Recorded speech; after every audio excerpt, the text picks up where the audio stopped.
in at 1:15, but we've been a little delayed with everything except for lunch. Then they cut that short a little bit. And so I think sometimes we need to have an opportunity to digest and visit certain rooms after lunch. And so hopefully we're all coming back from those tasks. We're going to be talking today about resources.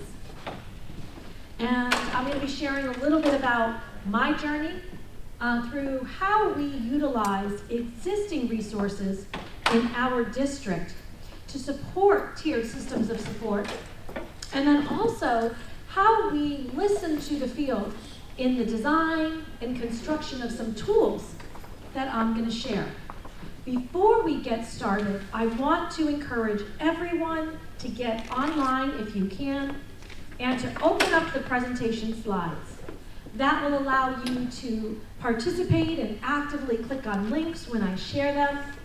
You can customize the display of information, and you know where all this information is going to be gathered if you wanted to go back to it. So if you go into the shared folder of resources and materials, you're going to go into the one that is labeled Resources Presentation. And when you click on that folder, there's a PDF. And when you click on that PDF, hopefully you will see my mug.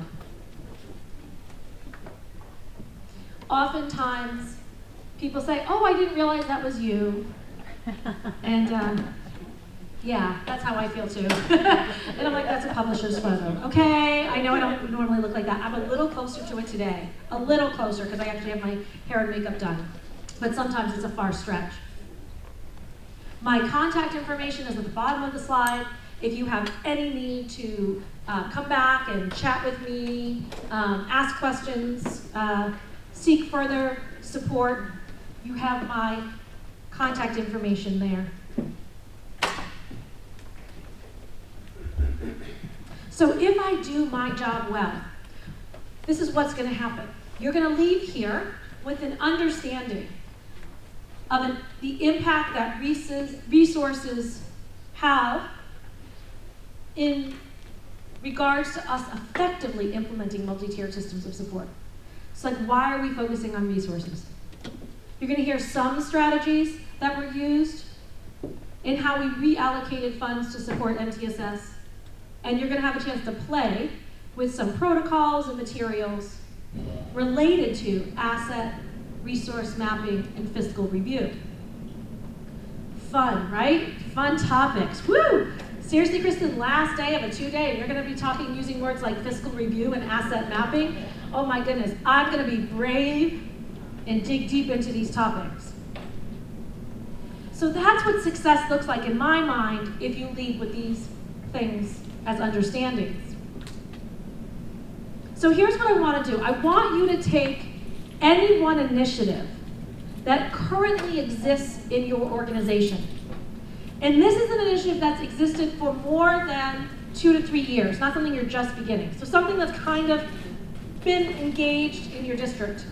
I want you to choose that initiative. So give you a second to think about that. Begin. Just thinking. What's that initiative?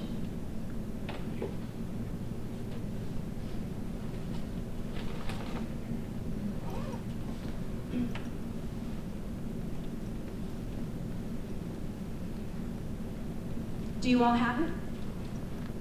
It's like our favorite student and our least favorite student. It takes only about 20 seconds to come up with the names. All right, here's what I want you to do.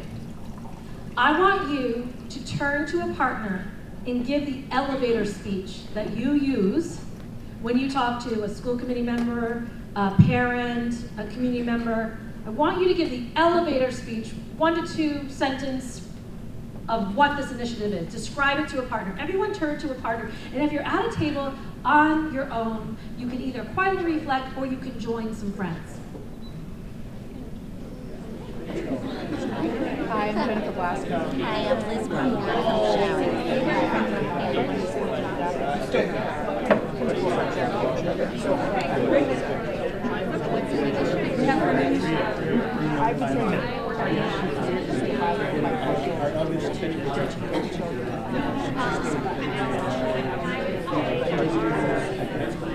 that is teaching them foundation using the effective strategies of second language. Our initiative is probably one of the biggest ones of the festival, and that we have students that come to us to do it.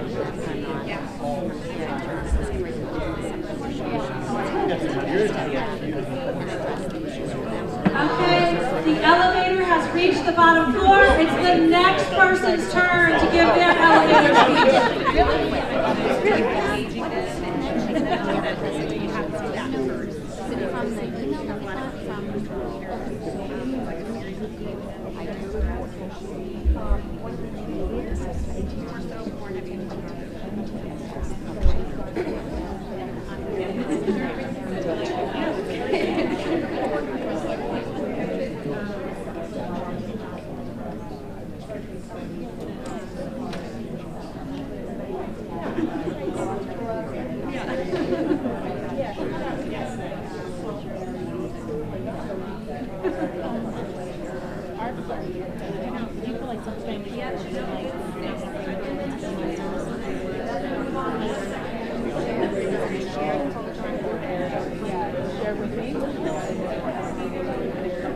I'm gonna tell 5, 4, 3, 2, 1, ding! That's it. That's all the time you have. So your ability to introduce this initiative in that short time means you have a very high working knowledge of it. Because for you to be able to articulate it, make it succinct in such a brief time, usually is indicative of, I understand and know this initiative. And the people that are around this table, by definition, are leaders in their organization. It's a leadership institute. Whether you're a teacher leader, you're at the department level, you're at the building level, you're at the central office level, you're at the organizational level, you are a leader. And so most of us feel fairly comfortable giving our elevator speech about our initiatives. But I want to talk about, does that level of understanding find its way through our entire organization? So I'm going to ask you reflective questions, and you can speak to each other about it, or you can just marinate on this. If I was to ask a building level administrator, so this is kind of like that central office perspective or that organizational perspective, if I was to ask all of the building level administrators within and across your organization, would they be consistent in the message given and have as thorough an understanding as you have about that initiative? So just marinate on that question. I'm going to ask one more. It gets increasingly more difficult. If I was to go into any classroom within your organization, would I see this initiative implemented with fidelity? And or would that staff member be able to speak to this initiative with the same level of comfort that you have? So just marinate on those two questions. Turn and talk to a partner about your reaction to those questions, your response to them. I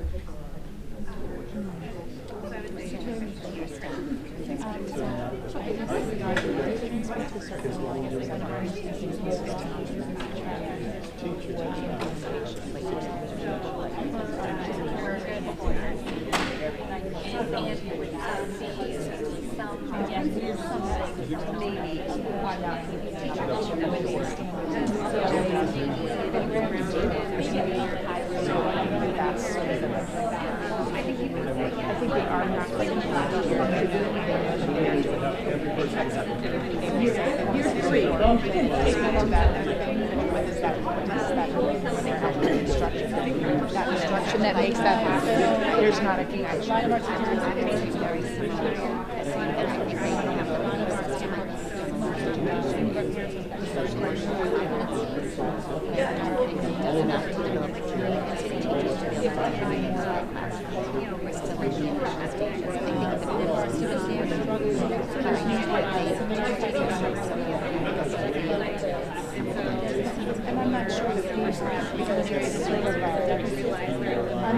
create best practice area. So where it's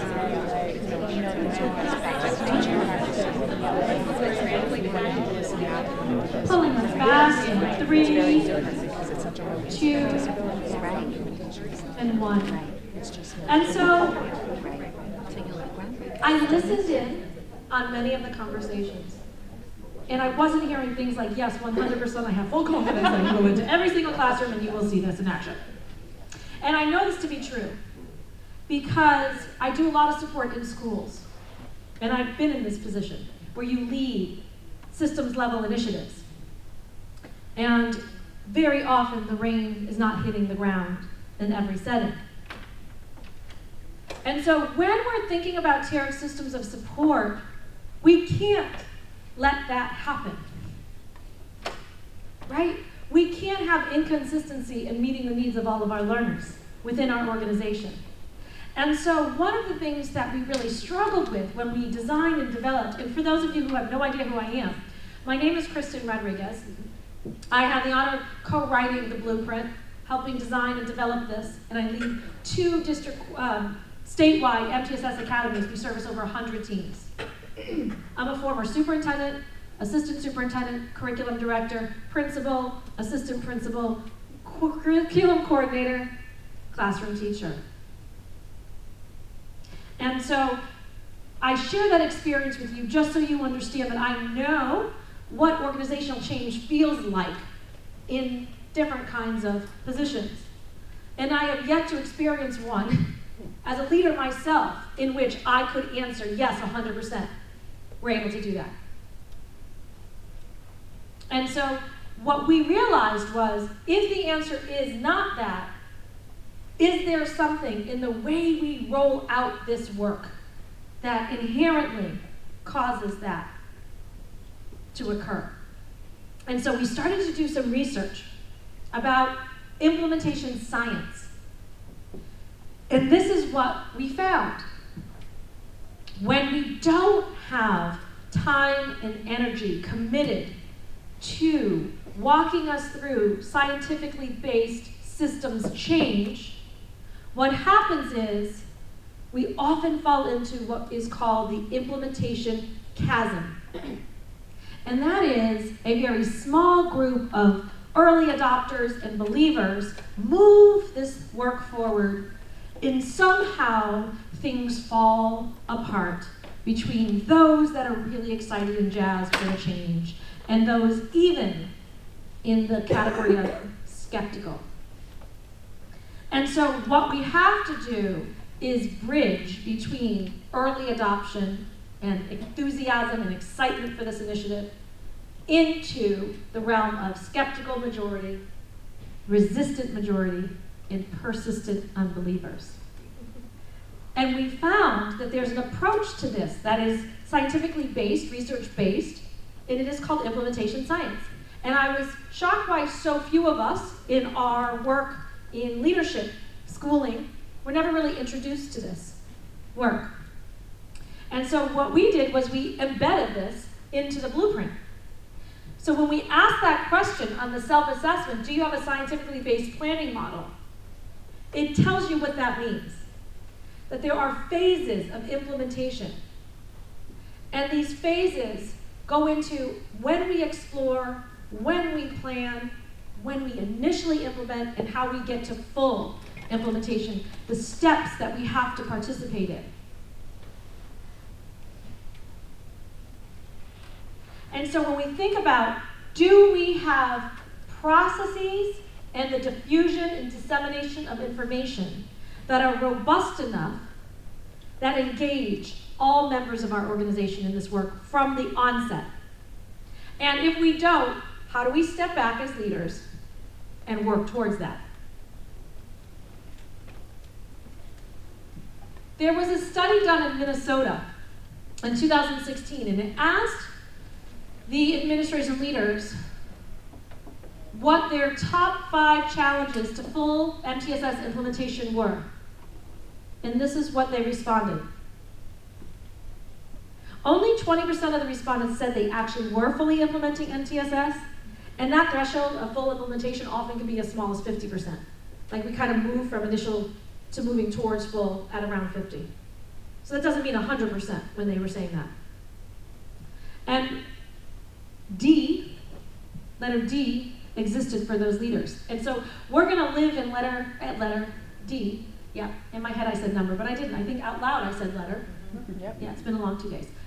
Letter D, funding. We're going to live there a little bit because it's not just our colleagues in Minnesota who are saying, I'm wondering how I'm going to make this happen with my constraints of resources. But I'm going to expand this concept beyond just funding into scheduling, concepts of time around, do we have enough time for professional learning? Do we have the right resources for professional development to support competency?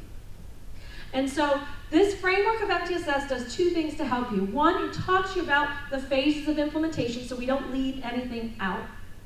The other thing it does is it takes a comprehensive view and says, these are what the research shows are the drivers for this to be effective. The leadership, the competency, and the implementation drivers. So when you unpack the blueprint, we can't just look at one area or another. We must look across all three drivers and make sure that we have readiness for this work to occur. That's what the self-assessment will do for you. But I bet you don't need to engage in the self-assessment to know that you might be thinking through the need for additional resources, because you're here. So I'm going to tell you a story. This is me. Back in, oh gosh, some of my colleagues that were in NSEP with me, what was it, 14, 15, 15, 16, what was the year? 14, 15. We started, I became a superintendent in 14, 15. And it was a very high-performing school district, and I was feeling very proud of myself, and that it was kind of easy peasy job that I chose. Because on all surface indicators, we were just having skyrocketing results. So I was sleeping easy then. And then something happened that made me sleep like this, which was I unpacked the data, and I disaggregated that puppy. And what I found was we had the largest achievement gap that I'd ever seen in my practice as an educator. These are, now I don't live by only accountability data. I'm only sharing this accountability data because it's public and you can go check me on it. If you don't believe K-Rod, go look it up and you can see that these are actual results. And so what we found was in 2013, do you remember Progress and Performance Index?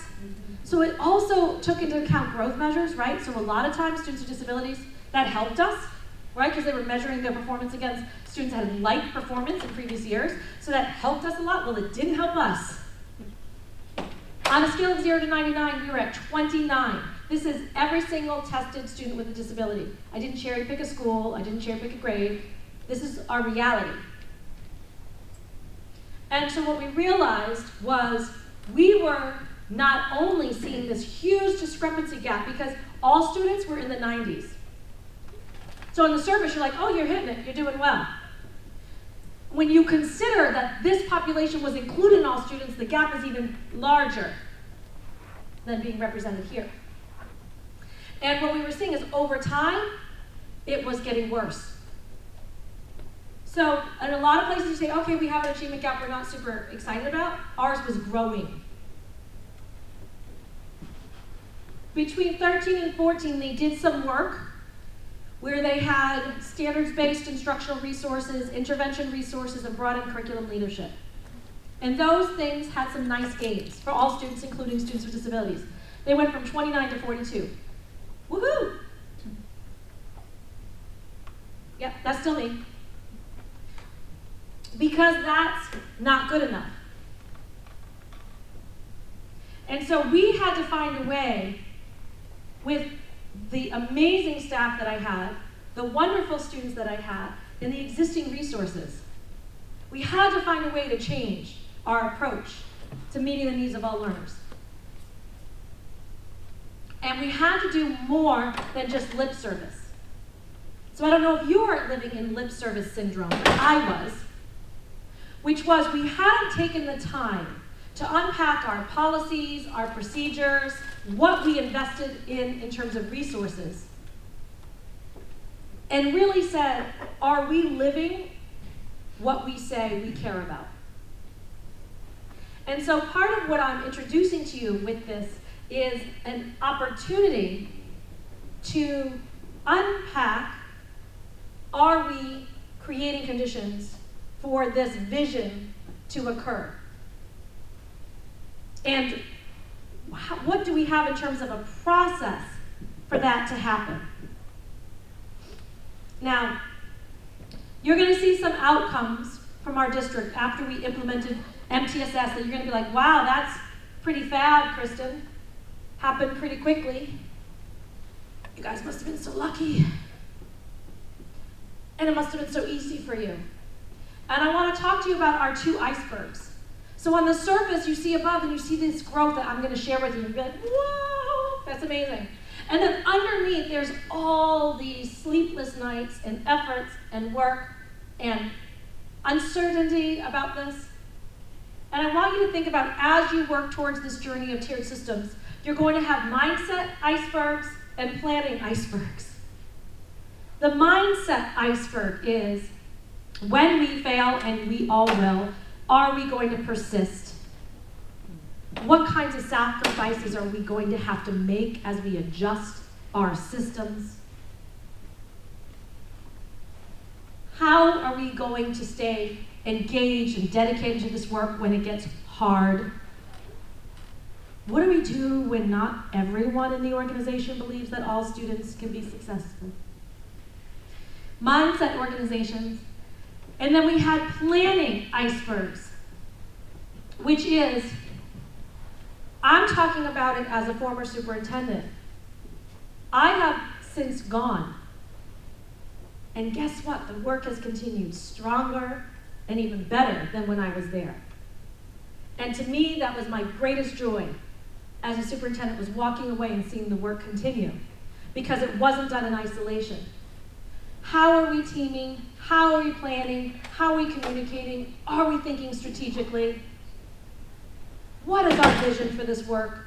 And so when we think about the surface and then all the stuff that goes on underneath it, when we created the blueprint, we tried to design tools to manage both of those icebergs. I'm going to give you some very surface level things that I did. I didn't have any more money. I had less money, really, when you think about the reality, right? Same amount of money, less services, with increasing costs of healthcare and whatnot. So what did we do? One is we really re-engaged in our budget narrative to be focused on tiered systems. And really said, we're going to have to get past just charts and graphs and really find meaning behind these numbers. And that meaning needs to be communicated in our budget document. So we spent months writing our budget document. And it was not just the business manager, and it was not just the business manager and me. It was the tech director, it was the principals, it was staff, it was our curriculum office, right? We were all engaged in this work together. We did simple things like cost segmentations of our buildings and utility reviews and audits.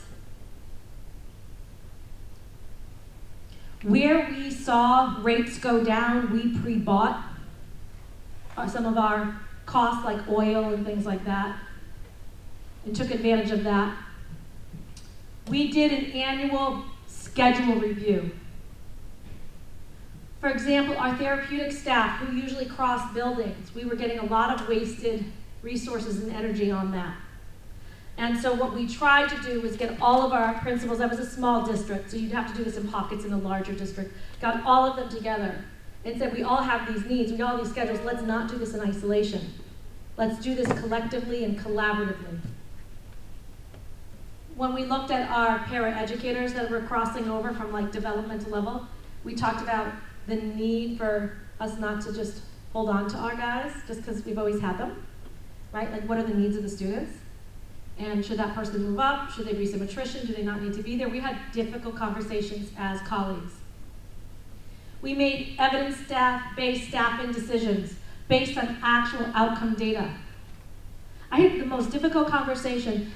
We did the research and we found that there was very little empirical evidence that correlated between paraeducators in the classrooms and positive student outcomes. Very little.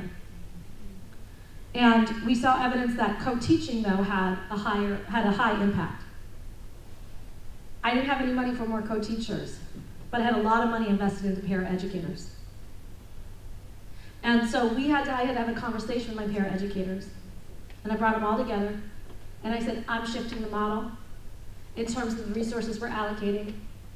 This is going to impact you. Here's why I'm making this decision. If you can find evidence otherwise, please, please, please share it with me. I just can't find it.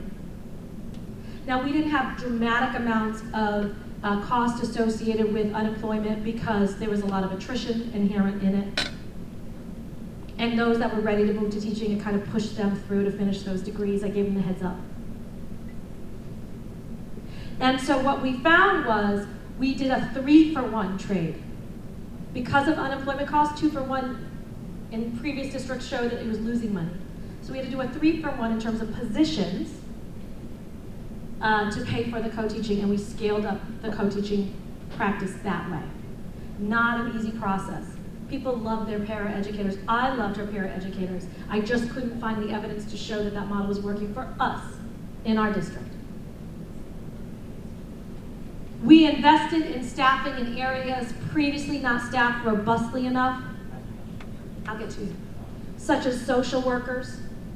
And we did that when we were creating models and programs in district, and we're saving on things like transportation. So some of these things took 2, 3, 4 years to get, and some of these things we were able to do and make adjustments right away. You had a question. Yes. How did you communicate the transforming that into another resource to your school committee and to the parent population? Do you believe that paraeducators are the key to providing that individual one-on-one type of attention that some of the students need? There were two things inherent in kind of the communication mode. One was a lot of fear initially that these are the guys that are keeping our kids from being out of district placement. So there was some fear of associated costs with removing those services. The other was how do we show that we're meeting their needs in a collaboratively taught classroom? And so we just showed, first of all, they were part of the needs assessment process where we saw that we were not meeting the needs of all of our learners. They knew that our current structure, they were part of that. Community as well. We're part of understanding. We're meeting legal obligations. We were really clear to say that. We're meeting legal obligations, but we're not seeing the outcomes that we want to see. And so I had been working with the CPAC. I had been meeting with folks all along about this. And then when we looked at the data and the research, that got shared. And then we shared the new model and construct. And we had to go into every single IEP meeting and have that conversation with those families. So it wasn't something I on high said and boom, it just happened.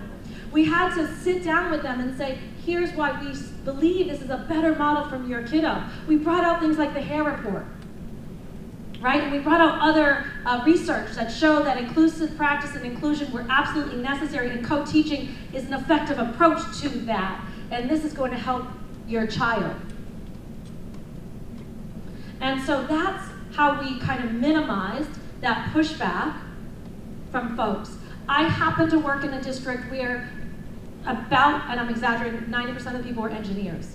They were the parents. They were just very linear thinkers, and I always had to show things with data and research and information. And so culturally, that's what worked for me with my set of members. I always was ahead of it. I knew they would want it. They'd ask that question about numbers. And what happened was we had started to integrate co-teaching slowly, and I had a school committee member whose child was part of that model. It was beautiful, right? And she spoke up about the benefits of that model for her child. So I lucked out with that one a little bit. But that's the process is, I didn't just decide that and then we were done. We began the meeting and conversation from the onset.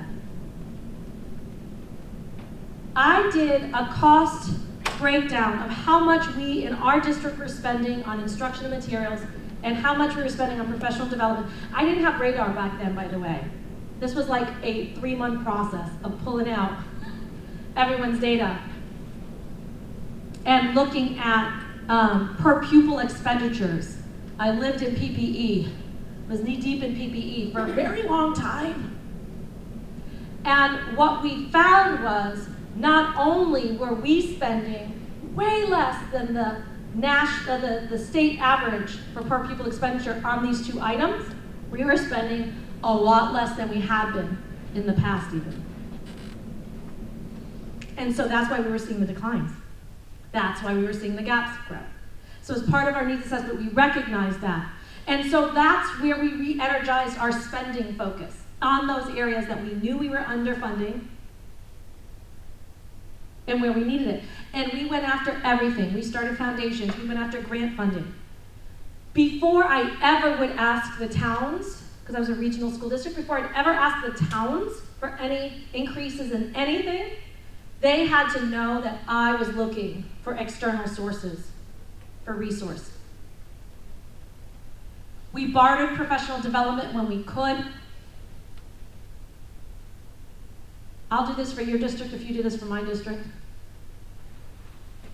I think I told you guys this in my last session if you were in it, but I taught a grad course myself.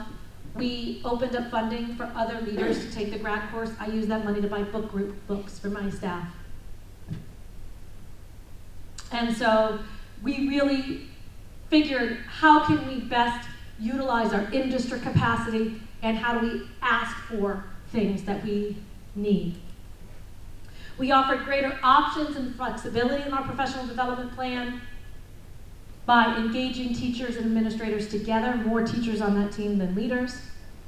We made sure the plan was designed with robust representation. So we didn't just have, a grade 3 teacher and an ELA core teacher. We had our special educators at the table. We had our preschool teachers at the table. We had our art teacher at the table. We had our special educator, our nurses. They were at the table. And we designed in-district coaching models through existing professional development funds. In our grants, where I could get rid of a funding cliff, like staff, you look at any of your entitlement grants, and if you have staff in those entitlement grants, you're losing money every year. We all know this. Because the cost associated with their salary increases, and what usually happens to our entitlement funds? Decreasing. Or if we're lucky, they stay the same. So every year you're getting less if that's where you're putting your positions. So we moved them out of those kinds. The other benefit was we didn't have to pay for MTRS. For some reason, entitlement grants you have to allocate, but in every other area you don't. So we just got a little smarter. We spent a lot of time on circuit breaker. We spent a lot of time unpacking 240. How do we really utilize this to have the best, most appropriate use? And we were able to generate funds that way. Some small, some got larger. We created in-district programs with a partnership of our collaborative and took on the initial implementation cost by opening the seats up of those under-enrolled sessions to area districts who found great benefit in that because they were then spending less on regional transportation. And we were getting our cost. So again, none of this is easy, none of this is immediate, but this is the work we had to do. We said our district curriculum accommodation plan needs to be completely revised. We're talking about proactive approaches to meeting the needs of the kiddos. That has to happen. We became more generous in what would allow you to receive Tier 2 services. There were constraints in certain models about criteria that had to exist that were limiting access. And so we had to get more generous with that criteria. We partnered, as I mentioned, to build in-house programming. We focus on evidence-based practices. For us, it was UDL and co-teaching. Those were the 2 instructional frameworks that we saw the evidence supported. Evidence-based meaning it had positive student outcomes, not just a research base. We reinvested time on unnecessary testing. When we did better at universally designing, less kids were struggling, less kids were referred for testing. We took the time that our special educators were using testing kids and did push-in models. Our OTs, PTs working with the lower level on, fine and gross motor with the whole class or the small group. And we shifted our schedules to include a what I need block, which offered enrichment and enhancement where needed. So these are just some examples of what I did. We did. Same staff, I had very little staff turnover, same to less money, same kids. In fact, we had a higher population of students with disabilities because we were bringing them back from out of district because we were creating programs. So that number increased. I'm going to go back to that slide in a second. But I want to show you the outcomes. From 14 to 15, all students with disabilities that were in tested grades, their progress and performance index went up to 64.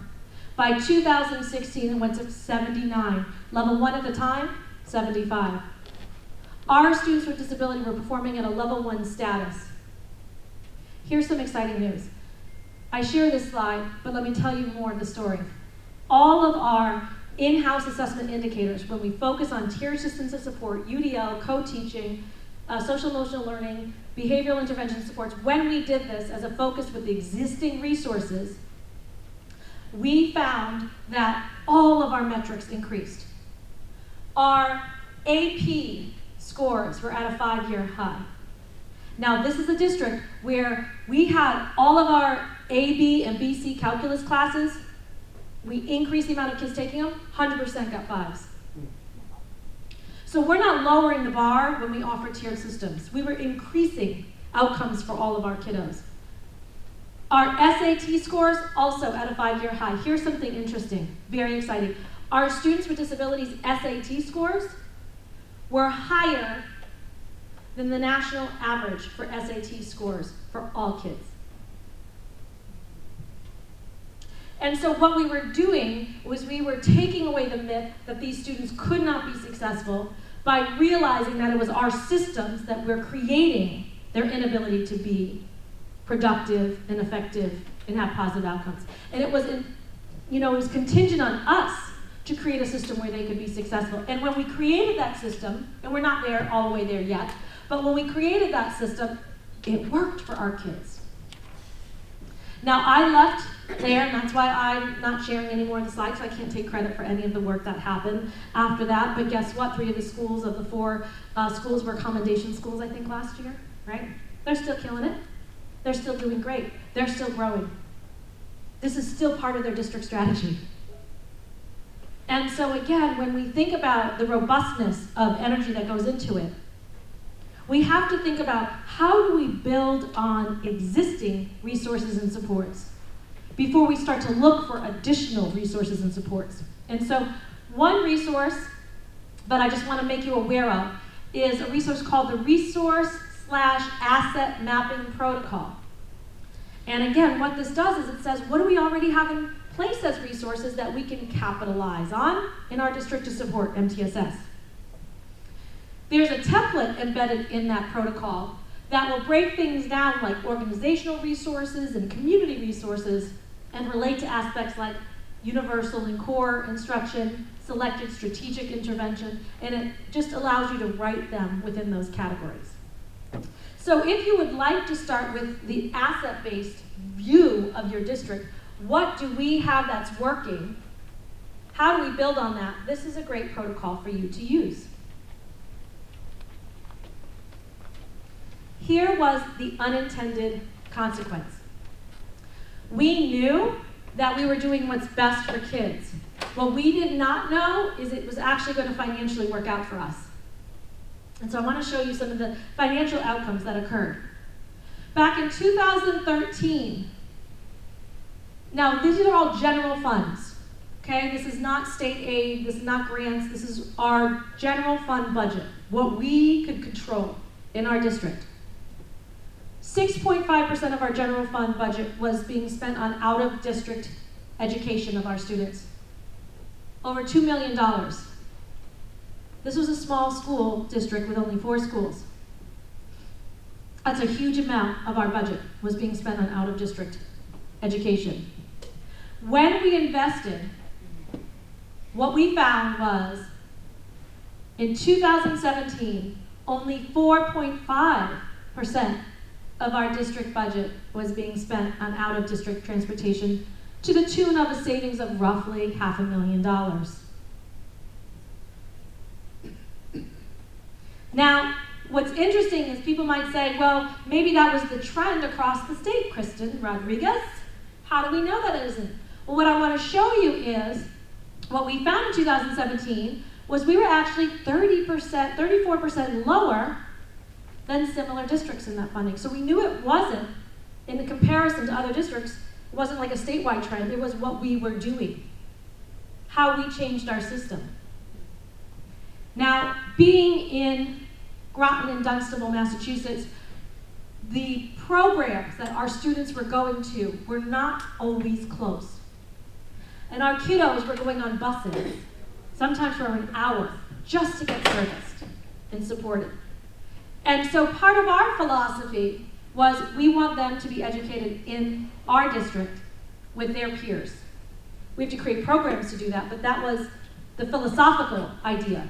What we should have realized but didn't count on was the savings we were going to get in out-of-district transportation, that we then could use those resources to buy more staff positions to get to the needs of our kids, like social workers and psychologists.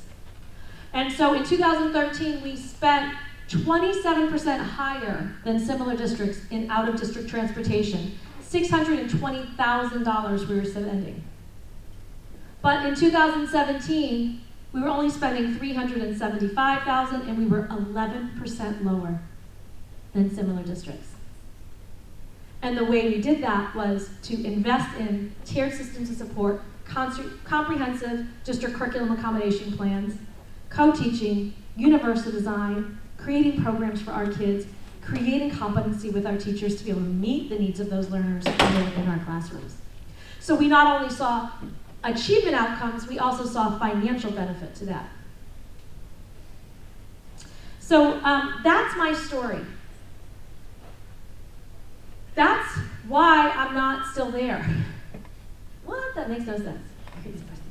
The reason I'm not there is I felt so moved by the ability for us to meet the needs of our learners that I felt it somewhat selfish to just contain it to our district. And so I decided that it was time to kind of spread and share this information, this research, this evidence-based. So this is just my personal story, but these approaches I'm talking about have an evidence-base far beyond my anecdotal story. But I thought you might want to see how we did that journey, how we saw that movement with existing funds that did not get a whole bunch of money coming in. I had to fight for everything we did. And so I'm going to give you some tools that we designed and or procured for you to play with. What kinds of resources can we utilize so we can start making evidence-based decisions? So for example, how many of you are familiar with Evidence for ESSA? Raise your hand. I'm so excited to introduce this resource to you. Okay, Evidence for ESSA is a resource that Johns Hopkins and some others got together and they looked at intervention materials and they wrote about the level of effectiveness under the definition of ESSA. And so some of this is going to hurt. I don't want to be here when you look at this resource, because you're going to have some of these resources in there and you're going to be like, oh, etc. But here's what I'm saying. If it's working in your district, it's working for your kids, I'm not here to tell you to change it. But if it's not working for your system and for your kids, you might want to look at what the evidence is telling us. And not only that, when you're looking for new resources, can you take a peek at these? And so I'm going to give you one more story. I was working with a collaborative, and they came in and they had designed a set of resources and materials that they were really excited about. And they had spent, like before I got there, the day before, they spent like a whole day like planning it. Yes, we're going to purchase it. I get there, I'm like, in the next 30 seconds, can you just look up the program here? This was a special education collaborative. And they're like, but the research, they told us, the evidence is there. The salesman was coming in and he showed us charts. And I'm like, let's just do it for funsies. Let's just throw it in there for 30 seconds. And what they found, all the color ran out of their faces, and they said, oh my goodness gracious, this is saying that it works for all kids, but not for specialized instruction for students with disabilities. But actually, there's no correlation between this resource being effective and the kids we support. And I was like, okay, so you lost 1 day as opposed to losing 3 years, right? So when we look at, is there an evidence base behind our materials, we save ourselves time in the onset. How many of you have heard of Ed Reports and Curate? Probably more of us. So Ed Reports is a national perspective. They look at curriculum resources and materials. These happen to be tier 1, generally, curriculum resources and materials, our anthologies and things like that, and they give it a rating of effectiveness. Massachusetts started that process. It's called Curate. We're a little less farther along in terms of the ratings. So because of that, I wanted to give you both resources. But Curate is more mass specific. But they use the Ed Reports as part of their findings in Curate. So it's not like you're going to find majorly disparate information. If you have no idea if your schedule meets the needs of all learners, this is not a new resource either. How many of you have used the Inclusive Practice Guidebook, the Guidebook for Inclusive Practice? This is one of the tools. It has you do a master schedule review to kind of audit your schedule for inclusivity. There's also reports in like Edwin that would break down your inclusion rates and percentages. I don't know if you've seen those. They'll tell you like what percentage of your students are fully included. So you have resources like that. This is a policy and procedure review, so we don't have lip service syndrome. Do our policies and procedures, are those manifested in our vision? Does our vision show through? What does our contract say? What does our policy manual say? What does our student handbook say? That's the reality. So we can have this beautiful vision, but if everything over there is undermining it, then we have to look at that. And the last one is a fiscal review protocol. You're looking at your grants, your chart of accounts, radar, your budget, and you're just asking questions about, are our priorities present in these documents?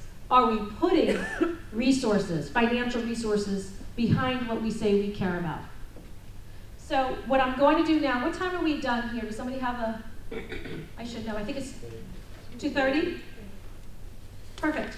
So what I'd like you to do is just spend some time clicking through these resources, and then I'm going to get us together at the table and have you share some of your perspective on those tools. Okay, so for about 5 to 10 minutes, I just want you to play. Just click along and read and review these resources. We're going to get together and talk about them in just a minute.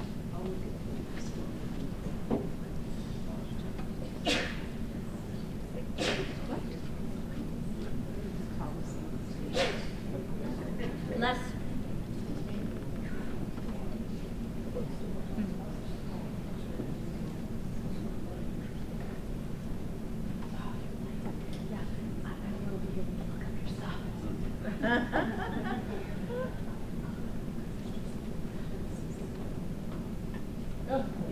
Everybody went to ask for evidence right away. Just when I said, I don't want to know what it is, everyone's like, I want to know.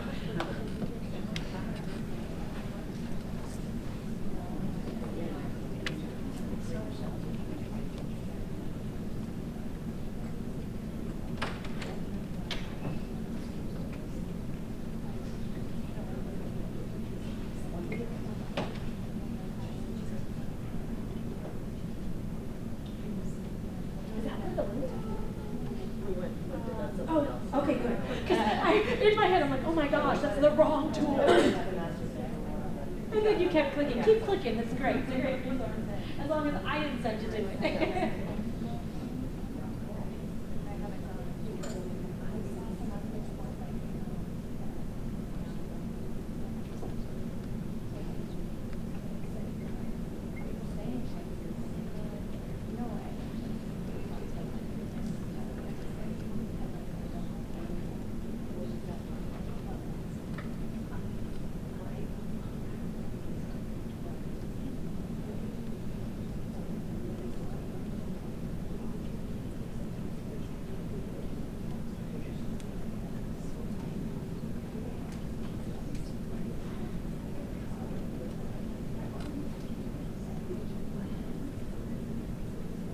talk about wonder? Yeah.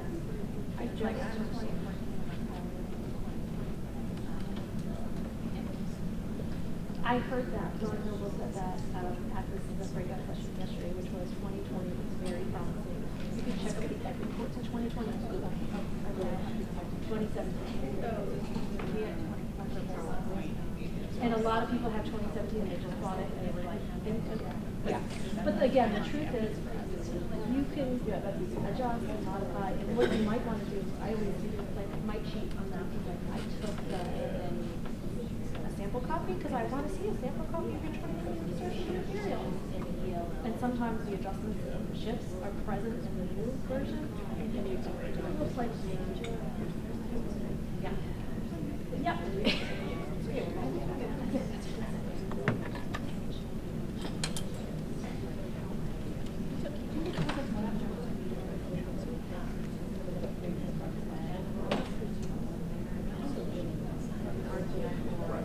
It used to be called like it's RTI.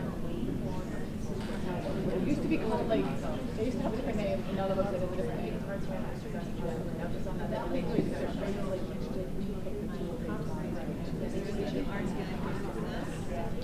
Center on responses. Yeah, yeah.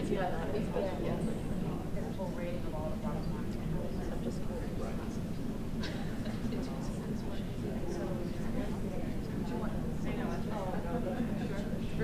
It's not too bad. I brought two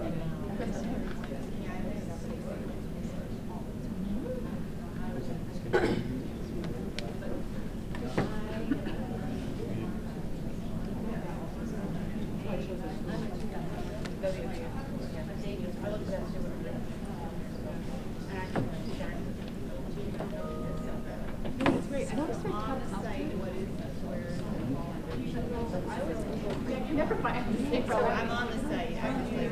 RTI, which we just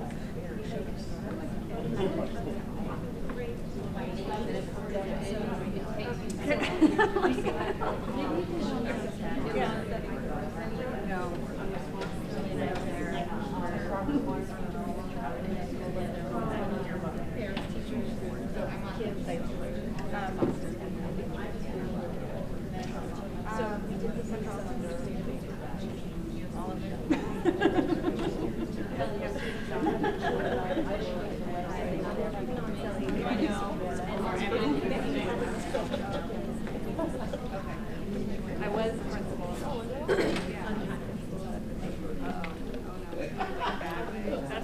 That's always an interesting opening.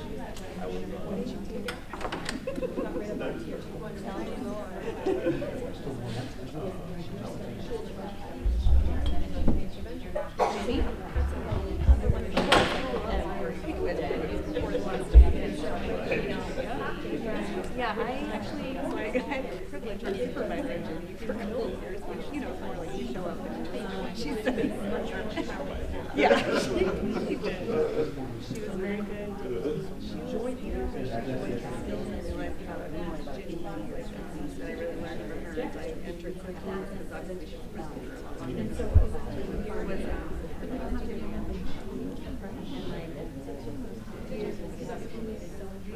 are they changed? Renaissance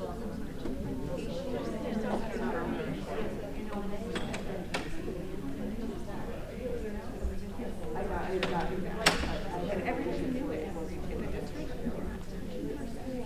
When she was going to retire, I was like, oh my God, are we going to get any achievements? It was really happening here.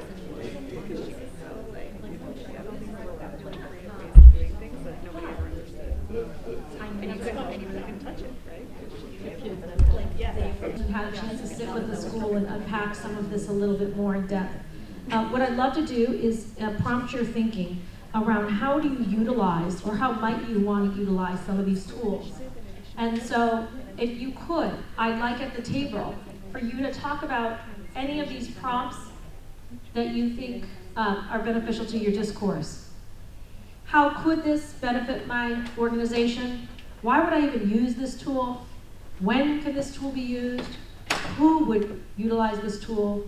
Or if you have a question about the tool, to call me over. And so we're almost out of time, so what I want to do is just get out of this for 1 second, look at it. We have 10 more minutes left. So I want to just kind of end with this discussion. What I do want to let you know, and I've let a few other sessions know this, if you are interested in getting ongoing support around MTSS, I'm going to be writing a newsletter every month. It's free. And I'm trying to kind of like unpack parts of the blueprint and just share resources and protocols and exemplars from districts. And so if you want to sign up for that newsletter, this is an active link, you can do that. But I didn't want to end with that. I wanted to end with you guys having an embedded conversation. So I'll let you know when it's 2:30. But right now, what I really want to do is give you time to talk about, did you see any value in any of these resources? If you haven't looked at the resource and asset mapping protocol, which is a few slides up, you can also look at that. I'm going to come around. Thank you guys for your attention.